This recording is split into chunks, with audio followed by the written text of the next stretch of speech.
الرحمن الرحیم. نن زما ټاپک دی جیون پیس. دا د کلاس 9 بایولوژي په 5 نمبر چپټر کې یو شارټ ټاپک دی. د دې نه مخکې ما اس پیس کړی او انټرفیس کړی. نو جیون پیس دی او جیون پیس چې دی دا هم د سیل ډیویژن چې دی مخکې کېږي. اوس جیون پیس چې دی دا څه دی نو په دې باندې چې دی تاسو ځان پوه کړئ. نو په دې جیون پیس کې د دې جی مطلب دی جی سټینډز فار ګیپ. په دې کې د دې جی مطلب دی ګیپ، یعنی مطلب دا دی کله چې دا سټیج کېږي نو دا لږ شان وخت چې دی هغه اخلي او سیل ډیویژن نه مخکې یو وقفه چې ده هغه سیل له ورکوي. بل پکې دا چې پوسټ اینډ لانګیسټ سب پیس څومره سټیجونه چې دي هغه په دې کې چې دی لانګیسټ دی، د دې نه مخکې انټرفیس چې دی هغه خو چې دی ټول نه لانګیسټ دی، خو بیا چې دی د جیون پیس چې دی زموږ د انټرفیس یو حصه چې دی هغه د هم ویلی شو د لانګیسټ دی. سب پیس ورته ځکه وایي چې د انټرفیس یو حصه ده. نیولی پروډیوس سیل ګرو ان سایز. په دې سټیج کې کوم نوی سیل چې کوم پیدا شوی وي په هغې کې چې دی بیا سیل ډیویژن کېږي نو هغه په سایز کې چې دی هغه ګروت کوي، یعنې هغه په سایز کې چې دی هغه غټېږي. که دا سیل چې دی نری نو دی چې دی پیړېږي او که دی ډېر زیات وړوکی نو دی چې دی غټېږي.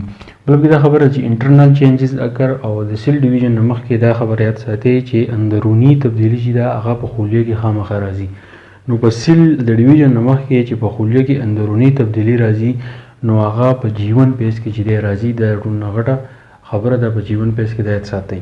بل دی چې ایز ا ریزلټ ډي ان اے ریپلیکیټس. کله چې سیل په سایز کې چې دی غټ شي او اندروني تبدیلیانې پکې راشي نو د هغې په نتیجه کې چې کله دا سیل ډیوایډ کېږي نو نوي سیل دپاره دی ډي ان اے چې دی هغه ریپلیکیټ کېږي، یعنې هغه چې دی ډبل کړي.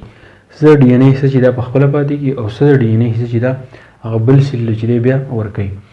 او بل په دې کې فنکشن څه دی، یعنې جیون پیس چې کله کېږي د دې کار څه دی سینتھیسس اف آر این اے کوم رایبو نیوکلیک اسید چې دی نه هغه تیارېږي.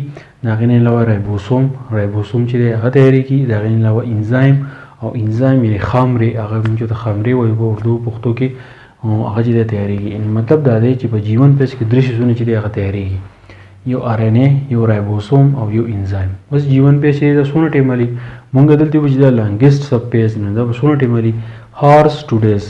د ګنټو نه واخله د ورځو پورې چې دی دا ټایم اخلي. دا 2 ګنټې هم اخیستی شي، دا 3 ګنټې هم اخیستی شي، دا 10 ورځې هم اخیستی شي ډیپینډ آن ټایپ اف سیل.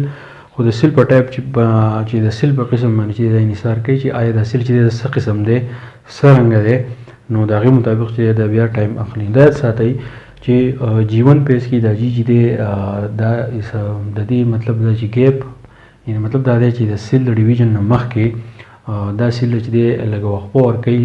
په دې وقفې په دوران کې دا سیل چې دی ځان تیار کړي. څنګه تیار کړي؟ په دې سیل کې اندروني چینجز راشي، په دې سیل کې ډي ان اے چې دی هغه ریپلیکیټ شي، په دې کې آر این اے رایبوسوم انزایم چې دی هغه جوړ شي. نو دا شارټ شانته ټاپک و. په دې چې دی به انشاءالله بل ټاپک دی هغه به زه په نیکسټ ویډیو کې اپلوډ کړم. که په دې تاسو پوه شوي یې نو نورو سټوډنټانو سره چې دی لازمي شیر کړئ. تھینک یو ډېر مننه.